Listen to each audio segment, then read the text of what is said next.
ব্যাপার ভাই, এসব গরু কি তোমার নাকি?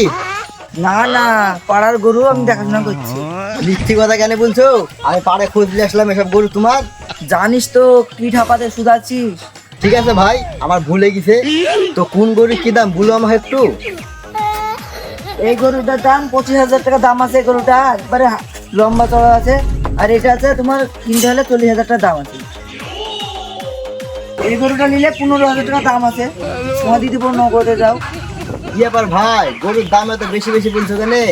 এই গরুর তো 2 কেজি গোস নাই গায়ে। কি সব হাড়, এত দাম হলে হয়? গরু নিতে পারলে লে, নাহলে গাড় পাকা উঠাবে। হ্যাঁ কিন্তু আমার চোখের সামনে দেখি সর। আর চুদ না, তোরে গরুতে মুইতি দি। ও কাজ